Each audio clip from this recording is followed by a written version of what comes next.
আসসালামু আলাইকুম। আজকে আপনাদের সাথে শেয়ার করব অনেক ছোট একটা মিনি ব্লগ। আর এই ব্লগে সবথেকে বেশি যেটা দেখতে পারবেন সেটা হচ্ছে খাওয়া-দাওয়া আর এই তো আমার হাতের মেহেদি। আমি সবগুলো ক্লিপের ভেতরে, সবগুলো ভিডিওর ভেতরে একটু করে শুধু আমার হাতটাই দেখতেছিলাম। তো এই তো অনুষ্ঠান বাড়িতে ফার্স্টেই আমরা এখানে সকালবেলা খাচ্ছি হচ্ছে পায়েস আর হচ্ছে মুড়ি। এখানে আমার নানি এটা রান্না করেছে। আরও হ্যাঁ, আমি বলি এটা আমার একটা ছোট্ট বোনের মুখে ভাতের অনুষ্ঠান ছিল।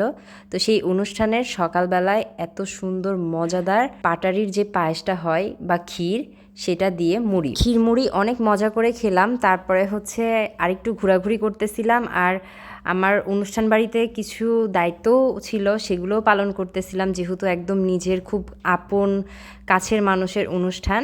তারপরে এইখানে হচ্ছে সকালবেলার যে অনুষ্ঠান বাড়ির খিচুড়ি সেটা নিয়ে নিলাম। এই খিচুড়িটা যে এত মজা হয়েছিল কি বলবো, খুবই মজা হয়েছিল।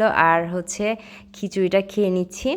তো হচ্ছে খিচুড়িটা খাওয়ার পরে এখানে দেখলাম যে প্যান্ডেলের যে কাজগুলো সেগুলো প্রায় হয়ে গেছে। এইটা একটু ছোট্ট একটা ক্লিপ নিয়ে রাখলাম স্মৃতি হিসাবে। আর এই তো তারপরে আবার দেখাচ্ছি আমার হাতের মেহেদি। আমি যে মেহেদি পরতে কি পরিমাণ ভালোবাসি, আর আমি মেহেদি পরলে শুধু আমার দেখতে ইচ্ছা করে মেহেদির রং। তারপরে ঘুরতে ফিরতে এখানে চলে আসলাম রান্নার এখানে। এসে দেখতেছি এখানে রান্না বান্না চলতেছে, কিন্তু এখানে আমি খুব বেশি সময় থাকতে পারিনি। আর সবগুলো রান্নার যে ছোট ক্লিপ সেটাও আমি নিতে পারিনি। তো এখান থেকে আমার চলে যেতে হয়েছিল। আর যখন আমি ছিলাম তখন এখানে রোস্ট রান্না হচ্ছিল।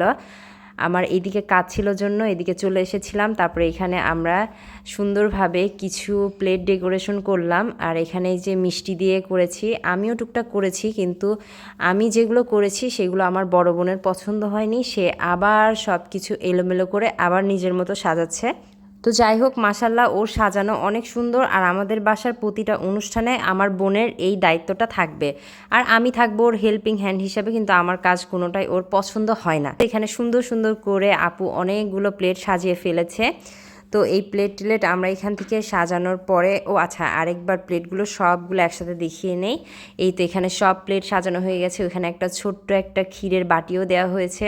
বাটিটা কিন্তু রূপার বাটি, খুবই সুন্দর দেখতে বাটিটা। তো যাই হোক, এই বাটিতেই বাবুকে প্রথম একটু পায়েস মুখে দেওয়া হবে, অল্প একটু। তো হচ্ছে যাই হোক, এখানে সব কিছু সাজানো হয়ে গেছে। আর এখানে প্যান্ডেলের লোকজনও চলে এসেছে খাওয়ার জন্য। দুপুরও হয়ে গেছে, আমরা সবাই রেডিও হয়ে গেছি। আর এইখানে ডেকোরেশনের সব খাবার দাবার এখানে এনে আমরা হচ্ছে রেখেছি, এগুলোও সাজিয়ে ফেলবো।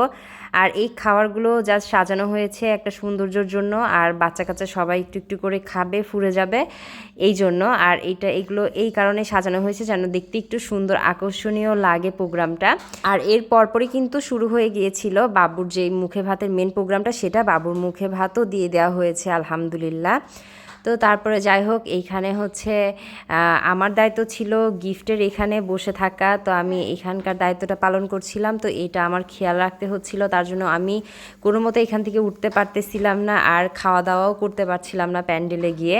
তাই আমার খাবারটা আমাকে এখানেই নিয়ে এসে দেওয়া হয়েছিল, আর আমি এখানে বসেই খাচ্ছিলাম। কিন্তু তখন অনেক লেট হয়ে গেছিলো খাওয়া দাওয়া করতে।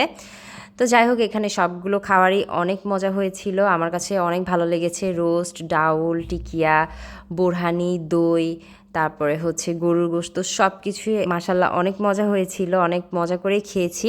আর আশা করছি আমার এই ছোট্ট ব্লগটি আপনাদের ভালো লাগবে। আমি এই প্রোগ্রামে ছোট কিছু ক্লিপ নিয়ে একটা ব্লগ ভিডিও বানিয়েছি, যেন স্মৃতি হিসেবে আমার হচ্ছে পেজে রেখে দিতে পারি, কারণ ভিডিও সবসময় কাছে থাকে না। তো আজকে এই পর্যন্ত, সবাই ভালো থাকবেন। আল্লাহ হাফেজ।